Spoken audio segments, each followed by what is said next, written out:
It's now or never. Covino and Rich, and our guest here is fighting November 9th. Saturday, November 9th against KSI. It's Logan Paul. What's up, buddy? What's up, man? Welcome to the show. I'm good. I'm real good. You stoked? You look fired up. Well, you know, You're in the zone, I've man. been doing interviews all day. You guys are my last one. I'm a little tired, but I'm pulled together. Yeah, I feel great.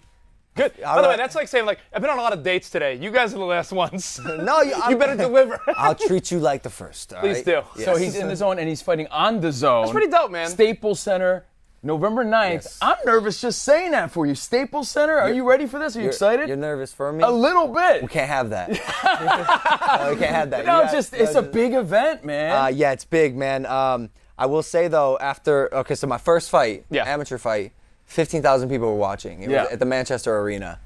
And, that's, put quite simply, moronic. Yes. Like, my first amateur fight, Yes. 15,000 people watching. I watched it. It was insane. Oh, you did watch it? I did watch it. ordered it. Okay. Oh, you Yes. Oh, you paid for it. I paid for it. Wow, you're like one of one. Because No. it got pirated 2 million times and we lost $20 million overnight. Oh, for real? Yeah. Now, Logan, for people who don't know, how did you get so popular? How did you break through? How did this all happen How do you for break through in this world of social media, YouTube, everything? What's your story, man?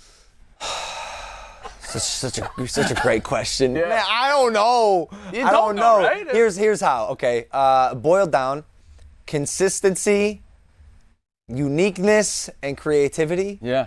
And I think like hard work is the spine of all that. Sort of like the staple of what drives most of my success, man. I work my ass off. Persistence. Yeah, persistence. It's hard to beat someone that doesn't give up, right? Facts, bro. Just like anything in life. Like if you just work hard enough, you can do it. And man, for some reason, my brother and I, we were able to fill this niche online of just like some weird, goofy kids from Ohio who just made these, like, by the way, dumb videos, these cringy dumb videos. But there's a market for that. Right. Apparently. Now, how does that work? People always say, how do those guys make money? How does one monetize YouTube for people that don't understand? It depends how smart you are. Okay. How does one make money? Yeah. The simple answer would be through Google AdSense. Okay. So like a billboard on a highway, YouTube will sometimes place ads depending on where you place them in your video, depending on how many people see it, you get paid for that. Now, if you're smart and you have an audience, you're able to build a fan base, you can monetize that.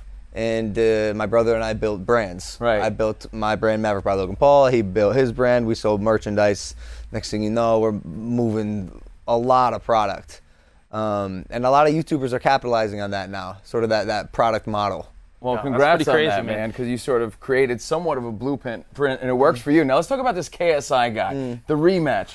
How did the beef start, and who is he? I don't know. I mean, some guy, like, seriously, he called me out. He had a fight against this dude named Joe Weller. He won. Okay. And he called me out. And I had heard of him. I knew he was a YouTuber from the UK. I didn't understand why he was as big as he was. I think he had like 20 million subscribers or so. But then again, I tried to remove myself from a biased perspective, and I said a lot of people probably don't understand why I have a lot of followers too. And by the way, I get it. So I gave the kid a shot, accepted the challenge, and now I'm a professional boxer. Is that insane or what? By the way, Logan, I feel like this guy broke the rule. Covino and I have a rule. Okay. When you trash talk and you argue with someone, you don't talk about someone's girl or their family. And I feel like everything else you could talk about, and this guy broke that rule. It's funny you say that. It's funny you say that. Why is that fuel to the fire? We had signed a contract Yeah. before the fight, or before the fight talk for the first one. And he agreed. How explicit can I get on this show? Yeah, say what you want. They can always edit it. All right.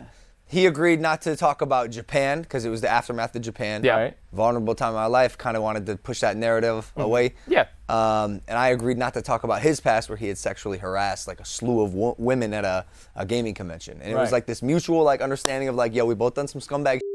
Yeah. Let's drop it. Try to be cordial about this. First press conference, man. All he went harped on there. was Japan, salt in the wound, Oh. poking it, and then girlfriend, family, mom, brother.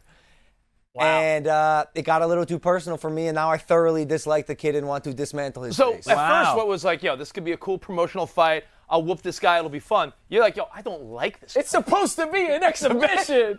It's supposed to be an exhibition, And now you but did it. now it's just gonna be Wow. violent. Yo, you were in great shape for that fight, the first one. Thanks, man. And I've heard you say that once you're in the ring, though, you could be in the best shape of your life. It's a lot when you got tens of thousands of people there, and it's a little overwhelming, or no? Yeah, that's an understatement, man. I severely underestimated the amount of energy that would be just absorbed from me before I even stepped foot in the ring. Right. From friends and family in the locker room, from the fans in the stadium, from just being like on social media, watching what everyone's saying about the fight. Like this year, we're locking it down, and like I said before, my first ever fight, 15,000 people were watching live. Not to mention the 3-4 million that watched online. It was a lot for the first one. And my energy, adrenaline dump. In the second one, what's different? There's no headgear in this one, so what are the other differences in the second fight? So we are both registered professional fighters. Right. Like legitimate. Nice. It's sanctioned by the California Boxing Commission.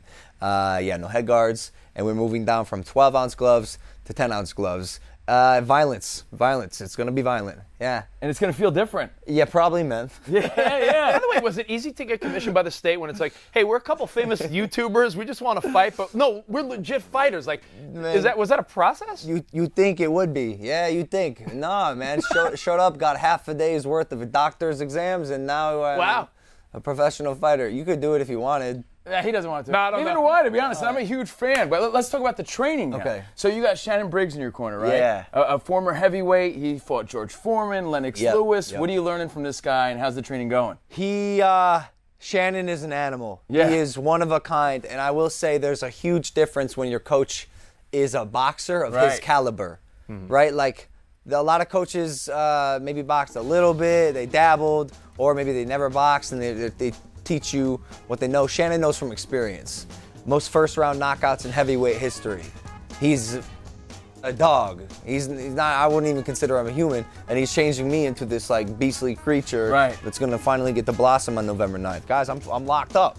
It's the No Fun Club. I'm like, Wow. I'm cooped in a shell. We don't call it training camp. It's called death camp. So a newfound respect for other professional fighters that you've grown up watching after going through all this? Understatement, man. Yeah. Like I grew up watching a lot of UFC and MMA. Right. And I knew it was a hard sport. I wrestled in high school, and I knew what it took to be a fighter, but actually doing it and putting in the work. Like, I mean, people don't understand. Listen to me. Respect fighters. This is the hardest job in the world. You're risking your life for your entertainment, and I'm glad to be considered a part of that. Well, you got the fight bug so much that I heard you want to fight Anthony Joshua. Is that true? No, I don't know where you heard that. Wait. Yeah. I heard that. I heard you said, what? Yes. That's what we heard. So we were like, wait, everything on the internet's right, correct, true, right? Yes, Okay. obviously. I don't but know if we should except talk that. you out of it or Okay. what. Yeah. All right, good. So that's not true. No. Okay, well then hold on. So, all right, hold on. So after you beat KSI on November 9th, are there any other celebrities that you want to fight? Boys, I'm going to stroke my ego here for a second. Go ahead.